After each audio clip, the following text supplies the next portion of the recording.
Movie की शुरुआत में हमें बताया जाता है कि अलेक्जेंडर पेट्रोव रसिया का एक बहुत बड़ा आर्मी डीलर है जिसने एक CIA एजेंट को बंदी बना रखा है और इस समय वह फिलीपींस के जंगलों में कहीं छिपा बैठा है। जिसके बाद हम देखते हैं कि US आर्मी की डेल्टा फोर्स उस CIA एजेंट को छुड़ाने के लिए एक रेस्क्यू मिशन पर निकलती है जिसमें सार्जेंट एवल, विसप, सुगर और किनी शामिल थे। किनी किसी रेस्क्यू मिशन पर पहली बार जा रहा था, इसीलिए वह अंदर से काफी डरा हुआ था। वहीं हम US एयरफोर्स का बेस कैंप देखते हैं जहां कैप्टन रीपर और निया एक ड्रोन के जरिए रेस्क्यू टीम को एयर सपोर्ट देने वाले थे। फिर जंप करने से पहले बिशप बताता है कि ये एक सीक्रेट मिशन है, इसीलिए हमें अपनी पहचान छिपा कर रखनी होगी। जिसके बाद वह किनी के शोल्डर पर लगे बैचेस को हटा देता है और सभी लोग 15,000 फीट की ऊंचाई से छलांग लगा देते हैं। वहीं रीपर और निया जो ड्रोन के जरिए उन पर नजर बनाए हुए थे, देखते हैं कि सभी सोल्जर्स सुरक्षित तरीके से धरती पर लैंड हो चुके हैं, लेकिन ये लोग अभी भी अपने टारगेट से 8 किलोमीटर दूर थे और अब इन्हें आगे का रास्ता पैदल ही तय करना होगा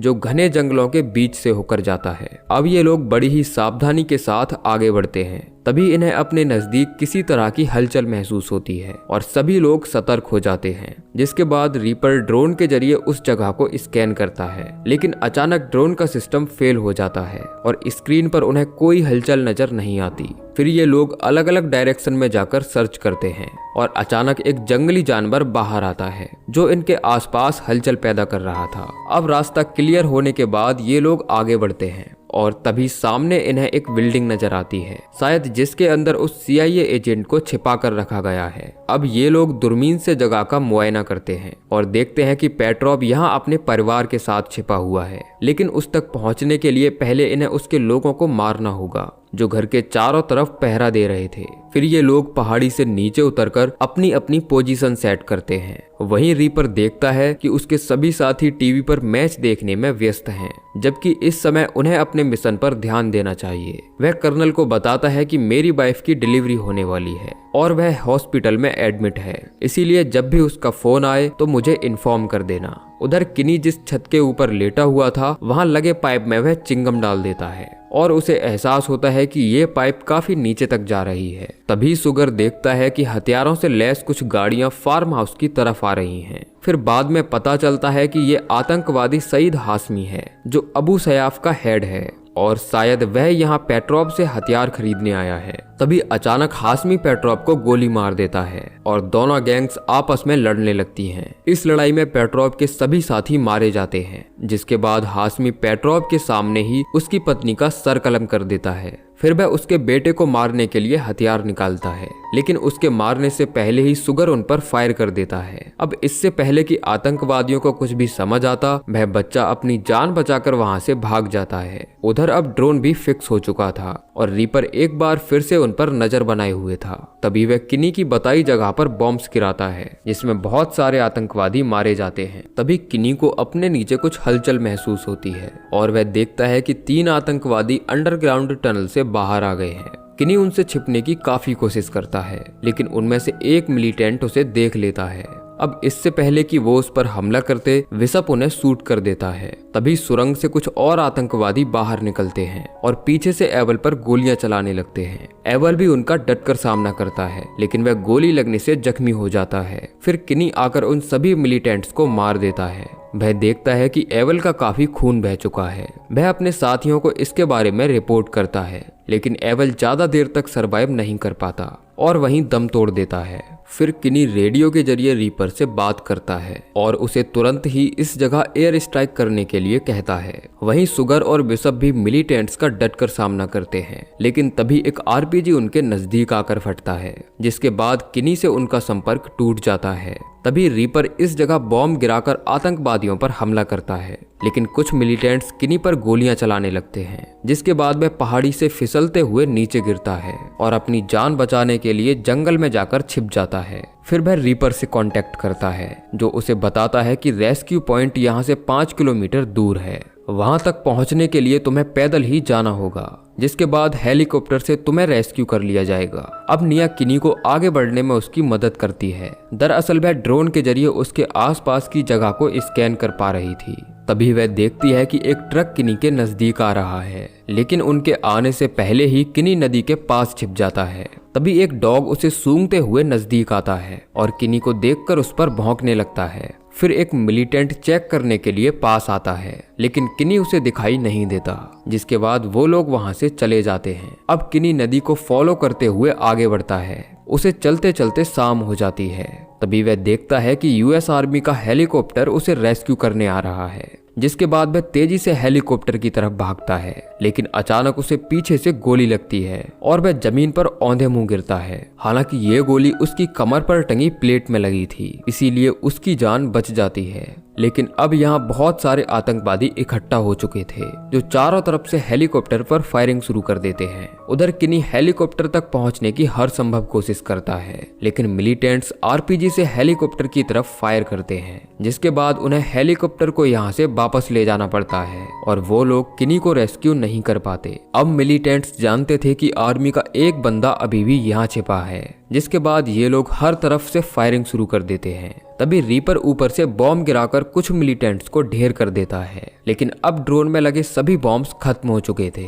फिर यूएस आर्मी का फाइटर जेट आतंकवादियों पर हमला करता है, जिसके बाद रीपर बताता है कि तुम्हें रेस्क्यू पॉइंट तक पहुंचने के लिए इस पहाड़ी को पार करना होगा, जो अभी भी आतंकवादियों से भरी हुई है। हालांकि किनी के पास कोई चॉइस नहीं थी। फिर वह आगे बढ़ना जारी रखता है। तभी अचानक उसका पैर फिसलता है और वह नीचे पानी में जाकर गिरता है, लेकिन किनी की राइफल ऊपर ही छूट जाती है। तभी निया बताती है कि 3 आतंकवादी उसकी ही तरफ आ रहे हैं, जिसके बाद किनी अपनी पिस्तौल से फायर करके एक मिलिटेंट को मार देता है, लेकिन उसकी सारी गोलियां खत्म हो जाती हैं। फिर वह अपनी जान बचाने के लिए झरने से नीचे कूद जाता है और वहीं छिपकर मिलिटेंट्स के जाने का वेट करता है। अब जैसे ही वह पानी से बाहर आता है तो वो लोग उसे पकड़ लेते हैं। फिर रीपर कर्नल को रिपोर्ट करता है और बताता है कि किनी की जान खतरे में है। वहीं हम किनी को देखते हैं, जिसे मिलिटेंट्स ने बंदी बना लिया है और वो लोग उसे बुरी तरह पीट रहे होते हैं। तभी यहाँ सुगर आता है, जो उस आरपीजी हमले में बच गया था। वह उन मिलिटेंट्स को गोली मार देता है और अंदर जाकर किनी के हाथ खोलकर उसे छुड़ा लेता है। वह बताता है कि बिशप अभी भी आतंकवादियों के कब्जे में है, जिसे छुड़ाने के लिए हमें वापस उसी लोकेशन पर जाना होगा। जिसके बाद ये लोग यहाँ से हथियार लेकर बिशप को छुड़ाने के लिए निकल जाते हैं। फिर किनी किसी तरह जुगाड़ लगाकर रीपर से कांटेक्ट करता है और उसे अपनी पूरी सिचुएशन के बारे में इन्फॉर्म करता है। अब ये लोग चलते चलते उस फार्म हाउस के नजदीक पहुंचते हैं, जहां मिलिटेंट्स ने बिशप को किडनैप करके रखा है। सुगर बताता है कि वो लोग अंडरग्राउंड टनल्स के नीचे छिपे हुए हैं, इसीलिए उन्हें बाहर लाने के लिए हमें एयर स्ट्राइक करवानी होगी। फिर रीपर किनी की बताई लोकेशन को मार्क करता है।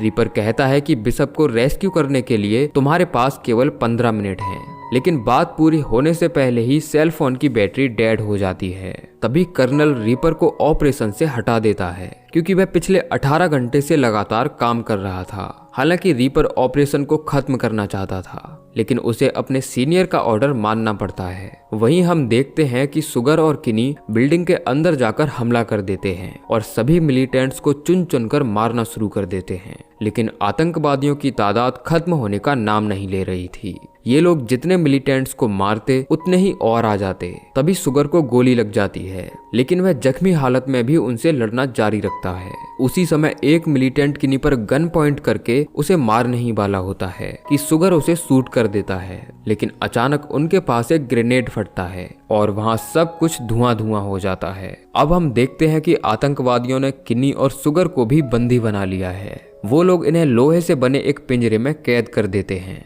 तभी सुगर देखता है कि बिशप भी यहाँ कैद है और उसका पूरा शरीर खून से लथपथ है।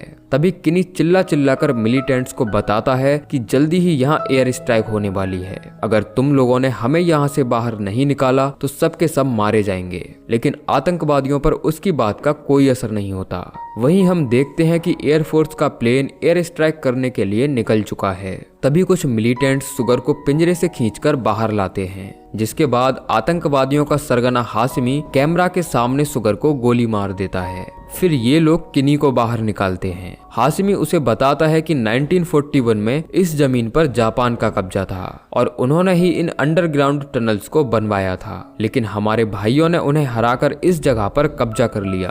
किनी उसे समझाता है कि यहाँ और भी बॉम्ब्स गिरने वाले हैं जिसमें तुम्हारा नामो निशान मिट जाएगा। जिसके बाद हाशमी किनी को टॉर्चर करने के लिए नए नए हथकंडे अपनाता है और पूछता है कि बताओ बाकी कमांडोज कहाँ छिपे हुए हैं। जब किनी उसे कोई इन्फॉर्मेशन नहीं देता तो वह हथौड़ी से उसका दांत तोड़ देता है। फिर उसके साथ ही किनी को पानी में डुबोकर मारने की कोशिश करते हैं, लेकिन उसी समय यूएस आर्मी ऑफिसर उस जगह बॉम्ब गिरा देता है, जिसके फटते ही सुरंग में हर तरफ आग फैल जाती है, जिसमें बहुत सारे मिलिटेंट्स मारे जाते हैं। लेकिन किनी पानी के अंदर होने की वजह से बच गया था। फिर वह बाहर निकलकर गहरी सांस लेता है। तभी उसे केज के अंदर से किसी की आवाज सुनाई देती है और वह देखता है कि ये वही CIA एजेंट है जिसे आतंकवादियों ने किडनैप किया था। फिर वह उसे अपने साथ लेकर आगे बढ़ता है। तभी वह देखता है कि हाशमी अभी भी जिंदा है और इससे पहले कि वह किनी पर हमला करता, किनी एक बड़ी सी छुरी उसके आर पार कर देता है। फिर वह एक पत्थर से उसके सारे दांतों को तोड़कर अपना बदला पूरा करता है।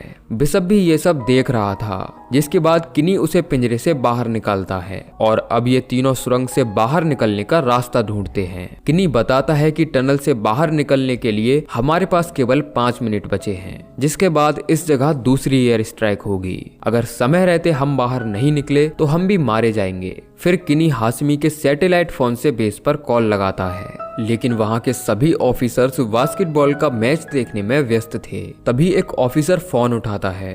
किनी कहता है कि मुझे कैप्टन रीपर से बात करनी है, जिसके बाद ये ऑफिसर रीपर का सेल फोन नंबर देकर जल्दबाजी में फोन रख देता है। फिर किनी रीपर से कांटेक्ट करता है, जो अपनी वाइफ के लिए स्टोर रूम से सामान खरीद रहा था। जब रीपर किनी के फोन को इग्नोर कर देता है तो वह उसे एक वॉइस मेल छोड़ता है। वहीं फाइटर जेट्स मिशन के लिए रवाना हो चुके थे और एयर स्ट्राइक होने में केवल 3 मिनट ही बाकी थे। तभी रीपर किनी का भेजा वॉइस मेल सुनता है, जिसमें वह मिशन को तुरंत अवॉर्ड करने के लिए कह रहा था। जिसके बाद किनी अपनी कार लेकर वहां से बेस स्टेशन की तरफ भागता है। साथ ही वह कर्नल से बात करने के लिए बार बार फोन ट्राई करता है, लेकिन वो लोग मैच का आनंद ले रहे थे। उधर किनी अपने साथियों को टनल से बाहर लाने की हर संभव कोशिश कर रहा था।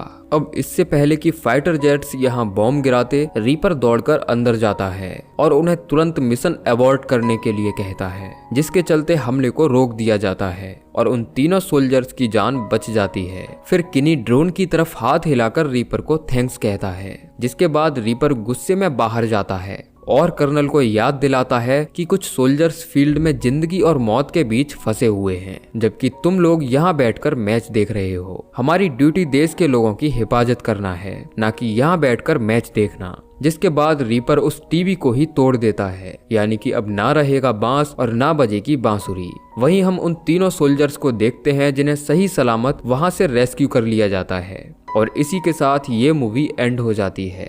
तो दोस्तों, ये थी कहानी लैंड ऑफ बैड मूवी की, जो जरूर आपको पसंद आई होगी। आपको ऐसी ही और इंटरेस्टिंग वीडियोस हमारे चैनल पर बनी प्लेलिस्ट में मिल जाएंगी। बाकी आप कमेंट करके बताइए कि आपको ये कहानी कैसी लगी। मिलते हैं अगली वीडियो में, तब तक के लिए जय श्री कृष्णा।